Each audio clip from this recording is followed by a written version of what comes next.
తెలివితో మాయ చాలా చక్కగా తప్పించుకుంటుంది అవని దగ్గర దుంచలి. మరి అవని చూస్తూ ఊరుకుంటుందా?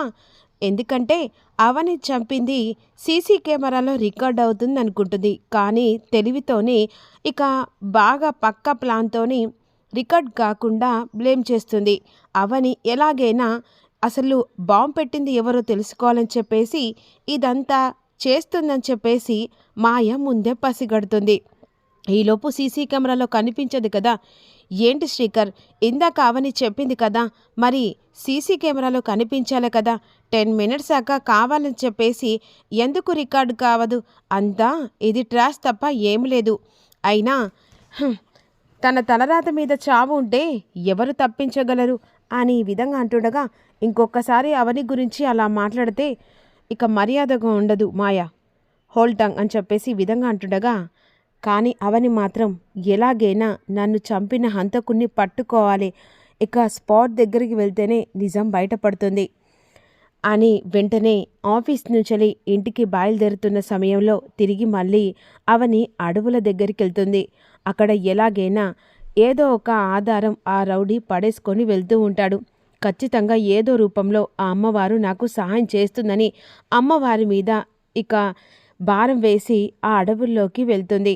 అడవుల్లోకి వెళ్ళిన తర్వాత అవనికి రాకి ఐడి కార్డు దొరుకుతుంది. వెంటనే అది చూసి ఇక ఆ రోజు ముక్కు పుడక కోసం మా ఇంటికి వచ్చిన వ్యక్తి కదా అని చెప్పేసి షాక్ అయిపోతుంది. వీడు నన్ను చంపడానికి వచ్చాడన్నమాట. వీని బండారం నేరుగా నేనే బయట పెడతా. వీడి వెనకాలుండి అసలు ఆ ముక్కు పుడక దొంగతనం చేయాల్సిన అవసరం ఏముంది, నన్ను చంపాల్సిన అవసరం ఏముంది అని చెప్పేసి ఐడి కార్డు పట్టుకొని నేరుగా రాకీ ఆఫీస్ దగ్గరికి వెళ్తుంది. లోపలికి వెళ్ళి తన క్యాబిన్లో కూర్చుంటుంది. ఈలోపు రాకీ లోపలికి వచ్చి ఎవరు మీరు అని చెప్పేసి అడుగుతుండగా అవని సైలెంట్గా కూర్చుంటుంది. ఎవరు చెప్తుంటే అర్థం కావట్లేదా?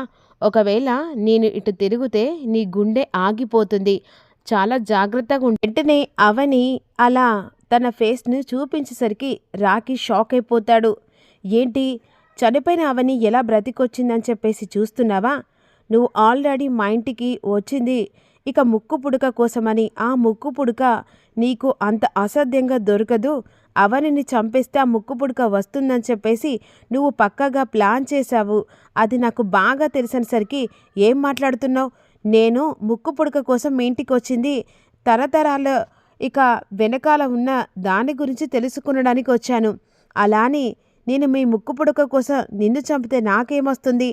ఇలాంటి మాటలేదో నువ్వు మాట్లాడతావని నాకు బాగా తెలుసురా. సరే, నువ్వు చంపలేదంటున్నావు కదా, నన్ను చంపే అక్కడ సిచ్యువేషన్లో మరి నీ ఐడి కార్డు ఎందుకు పడుంది? అక్కడ నువ్వు హెల్మెట్ పెట్టుకొని వచ్చింది నిజం, అక్కడ నన్ను చంపడానికి నువ్వు పథకం వేసింది నిజం. ఇదంతా పక్కన పెడితే నీ ఐడి కార్డు ఆ అడవులలో ఎందుకు పడుంది?